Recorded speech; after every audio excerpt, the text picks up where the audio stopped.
हाय everyone. लफ्सम ला academy के लेक्चर सीरीज़ में हम आपको एक बार फिर खुशामदीद कहते हैं। जैसा कि आपने थंबनेल से अंदाज़ा लगा लिया होगा कि आज हम कैवेट एम्प्टोर यानी लेट द बायर बीवेयर, जिसको हम उर्दू में मुश्तरी होशियार बाश कहते हैं, उस पर बात करेंगे। कैवेट एम्प्टोर एक लैटिन फ्रेज़ है जो दो अल्फाज से बना हुआ है। Number 1 कैवेट which means beware.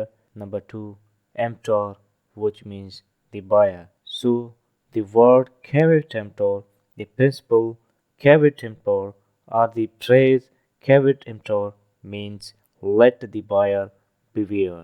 Originally ये मैगजिम या ये प्रिंसिपल 1603 में इंग्लैंड के एक मशहूर केस चैंडलर वर्सेस लोपस में इस्टेब्लिश किया गया था। इस केस के फैक्ट्स कुछ इस तरह से हैं कि एक शख्स ने 1603 में एक स्टोन जो पेजोर स्टोन के नाम से मशहूर था, जिसकी क्वालिटीज़ कुछ इस तरह से थी कि वो किसी बीमारी या किसी भी हाजत के हिसाब से उसमें हीलिंग प्रॉपर्टीज़ थी, तो वो स्टोन जो है उस शख्स ने लिया था। मगर यूज़ करने के बाद उसने जब देखा कि वो स्टोन उसके तवक्कुआत के मुताबिक काम नहीं कर रहा, तो लिहाजा उसने उस स्टोन के मालिक के खिलाफ यानी जो सेलर था उसके खिलाफ केस दाखिल कर दिया।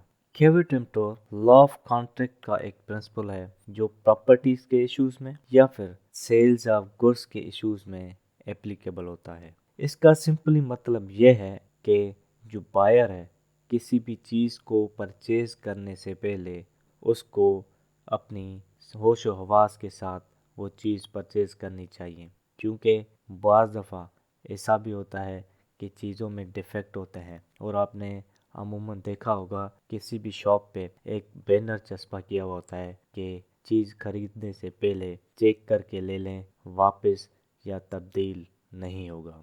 इसका मतलब यह है कि वो जो सेलर है वो यही प्रिंसिपल यानी कैवेट एम्प्टोर को रिलाय करते हुए आपको एक इंतबाह दे रहा है, क्योंकि ये इंतबाह अगर किसी क्लाइंट को किसी बायर को दे दिया जाए तो बाद में वो बायर किसी डिफेक्ट की सूरत में कोई भी क्लेम नहीं कर सकता। बाज़ दफ़ा ऐसा भी देखा गया है कि चीज़ों में डिफेक्ट्स छुपे हुए होते हैं, लिहाजा चीज़ खरीदने से पहले या प्रॉपर्टी खरीदने से पहले ये बायर पे ड्यूटी आयद होती है कि वो रिसर्च करे। रिसर्च करने के बाद उससे रिलेटेड जो क्यूरीज हैं, जो क्वेश्चंस हैं, जो उनके जहनों में उभरते हैं, वो भी उन सेलर से क्लियर करे। अगर रिसर्च के बगैर कोई चीज़ ले ली गई तो सेलर उसको डिस्क्लेमर के दायरे में लेके आता है और वो डिफेंस के तौर पे इस मैगजिम इस प्रिंसिपल कैवेट एम्प्टोर को अपने केस में बरकरार लाता है और वो जो बायर होता है वो क्लेम डैमेजेस नहीं कर सकता। लिहाजा ये मैगजिम आपको होशियार होने की इंतबाह करता है, केयरफुल रहने की इंतबाह करता है। मैं आपको यहाँ पे ये भी बताता चलूँ, ऐसा भी नहीं है कि अगर कोई सेलर कोई डिफेक्टेड प्रोडक्ट सेल करता है तो बायर कोई भी कानूनी कदम नहीं ले सकता।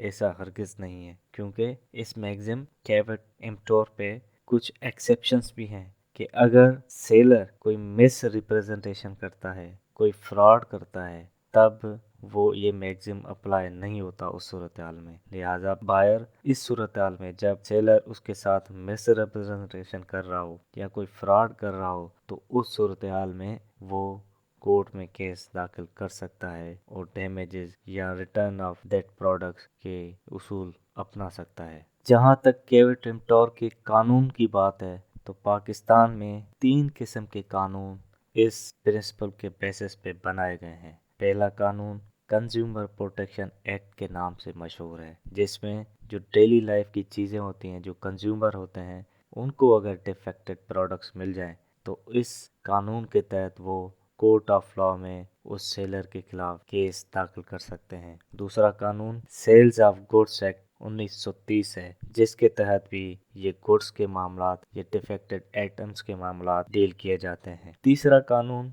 जो बेसिकली प्रॉपर्टीज के इश्यूज के हवाले से है, उनके इश्यूज से रिलेटेड है, वो कॉन्ट्रैक्ट एक्ट 1872 और ट्रांसफर ऑफ प्रॉपर्टी एक्ट 1882 है। मैं आपको यहाँ पे बताता चलूँ کہ یہ صرف بائرس پہ ڈیوٹی نہیں ہے کہ چیزیں خریدنے سے پہلے وہ ان کو چیک کریں، مگر یہ ڈیوٹی سیلر پہ بھی ہے۔ سیلر کی ریسپانسبلٹی ہے کہ وہ چیزوں کی فٹنس چیک کر کے اس کے بعد چیزیں مارکیٹ میں سیل کرنے کے لیے بھیجے۔ یہ پرنسپل بیسیکلی بائرز کو کانشیس کرتا ہے کہ چیزیں خریدنے سے پہلے ہوشیاری سے کام لیں تاکہ کوئی آپ کو ڈیفیکٹڈ پروڈکٹ نہ لگ جائے۔ مگر اس صورتحال میں بھی سیلر کے اوپر بھی یہ ریسپانسبلٹی عائد ہوتی ہے کہ وہ چیزیں فٹ ہونے کے بعد ہی مارکیٹ میں سیل کرنے کے لیے بھیجیں۔ اور اسی پرنسپل کو مد نظر رکھتے ہوئے ایک نیا پرنسپل جو رائج العمل کر دیا گیا وہ کیویٹ وینڈیٹر ہے، یعنی لیٹ دی سیلر بیویئر، جس کے تحت اگر کوئی پروڈکٹ جس کی کوئی گارنٹی یا وارنٹی ہے وہ سیل کر دی جاتی ہے اور جب بائر وہ لیتا ہے اور اس کی گارنٹی کے حساب سے وہ چیز افیکٹو نہیں ہوتی تو اس صورتحال میں بائر اس سیلر کے خلاف، اس فیکٹری کے مالک کے خلاف یہ کیس داخل کر سکتا ہے کہ اس کی product according to that warranty قابل قبول نہیں ہے۔ میں امید کرتا ہوں کہ آئندہ آپ کوئی بھی چیز، کوئی بھی پراپرٹی خریدنے سے پہلے کوشش رہیں گے۔ میں امید کرتا ہوں کہ آپ کو یہ پرنسپل بڑے اچھے طریقے سے سمجھ آ گیا ہوگا۔ لاسٹ میں میری آپ سے ریکویسٹ ہے کہ آپ ہمارے چینل کو لائک کریں، سبسکرائب کریں اور زیادہ سے زیادہ لوگوں کو شیئر کریں۔ تھینک یو، فی امان اللہ۔